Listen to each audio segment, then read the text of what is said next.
Hey, it's Nathan with the Nathan Banks Group at Keller Realty.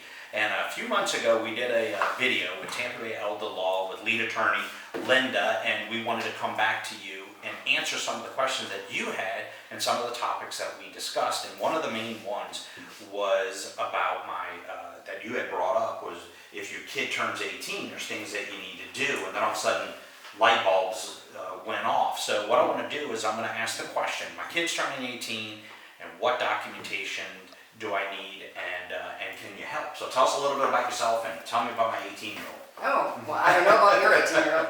I'm Linda Fangold with Tampa Bay Elder Law, and we focus our practice on estate planning, probate, and that sort of thing. So that's actually a very good topic. It's a hot topic, mainly because a lot of my friends are parents of people turning 18. So what I thought was, it's like you and I are in November, next January, right? A lot of parents have kids that are going to be seniors heading toward graduation. They're still in school. Oh, right. But they're January babies, therefore they're turning 18. Right. But they're still in high school. Yeah. And it was something that you said about, hey, yeah. Your rights are different. Well, yeah, because as soon as a child turns 18, he's no longer a child. Legally, that's an adult, right? So mom and dad do not have automatic rights anymore. So when the child lives at home in high school, maybe it's a little easier because they're seeing the same pediatricians, maybe they're seeing the same doctors, type of thing. But think about when your kid goes away to college and they are seeing doctors or having emergencies, and the child has its own, adult now has its own rights. So there's no automatic rights for a parent. The most important thing you can get into place is the durable power of attorney. Where the child at 18, some of my friends have had their kids come in on their 18th birthday or 18th in a day because it's that important. It's that important. Yeah. You're going to get in a car accident and no medical wishes are on file, nothing's there. They head to the hospital. Now, if you're a parent of an 18-year-old and they're in an emergency, you still can. It depends on the hospital or doctor, because it's a CYA for the hospital or doctor. They're going to probably talk to the first person that comes into the room, because they're not going to start carding people and saying, how are you related and type of thing. So, but if you want to get ahead of the game, and you want to make sure your child's protected, or at least the parent's protected, in order to be able to speak to the doctors, because at any point, the doctors or hospitals can say, oh, this person's over 18. I'm talking to nobody, unless it's they're an adult. in writing. They're an adult. There's HIPAA laws. They don't want to violate those things. So every 18-year-old needs to have a durable power of attorney. That's for legal and financial, right? The hesitation on that is for the kids going away to college. You're like, well, if I give power of attorney to my mom, she can see my grades now. Okay, well, we can't. That Who's paying for college?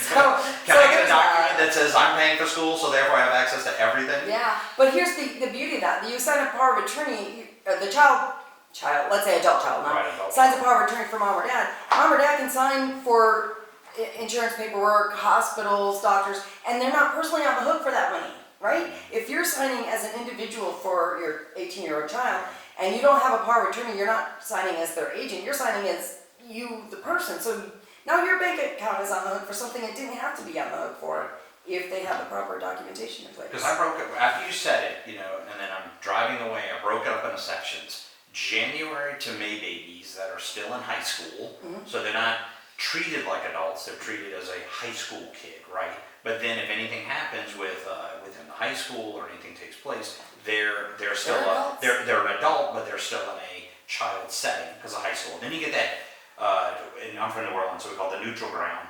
That's not the sidewalk slide, that's the neutral ground. We got June, so we go through May to August, right? We get the summer months, the neutral, before they actually become that official stake in the ground. They head to Gainesville. They're now, in their mind, that adult, because they're 18, they're out of high school, they went through summer, and now they're on their own. Yeah.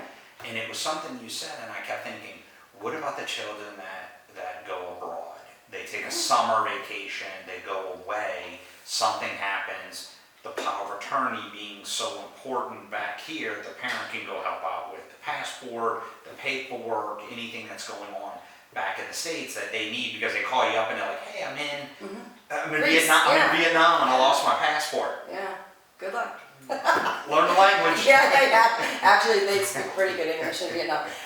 No, but you're right. That's the power of attorney, and then the events directive is the medical directive. So, I mean, I wouldn't say one's more important than the other. They're both important the day the child turns 18.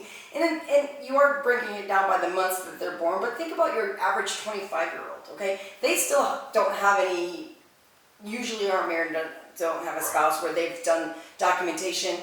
And I think of when I was like 28, I was still calling my mom and dad for advice on things, and God forbid something bad happened to me, they would be the first ones on the plane to be making medical decisions. Right. So now we want to make sure that they have the legal right Legal to right be to there, the legal right to receive that Right. information and make decisions if you can't make them yourself. Right. So what are the things that I need to do in order to protect myself if I have a child turning 18? What are the Well, you have to documents have the that I- conversation with the child, or have the child talk to the attorney. So we come in, we see you, we're gonna do the power of attorney, we're gonna do the medical wishes Advance conversation. directive. An advance directive is actually a two-part document. So the first part is the living will. Okay, People think of that as the Terry Shigo document. Okay. Like, if I'm in a persistent vegetative state, have end-stage condition or terminal condition, this is what I want done or I don't want done. yeah, Those are conversations we don't like to have. We don't like to have as adults. Certainly an 18-year-old is not thinking about Oh, their it's a mortality. shotgun. It's gotta be- Right, so this document, if they have thought about it, they can put their wishes down on paper and initial on the things Yeah. they want withheld or withdrawn.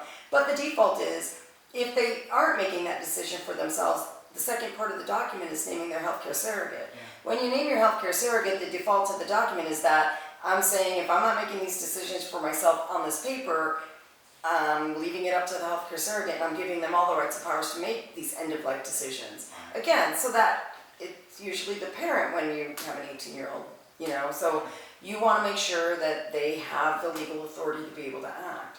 Okay. No, those are important. Got it. I know, we just brought the Well- mood down.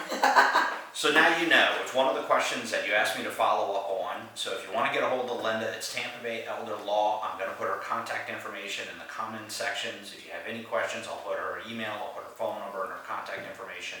And if you have any additional questions, feel free to put them in the comment section. We'll get them over to her, and that way we can get those answers done. This is Nathan with the Keller Realty, the Nathan Bangs Group. I appreciate you following up with the Real Estate Minute, and stay tuned for the next one. Thanks.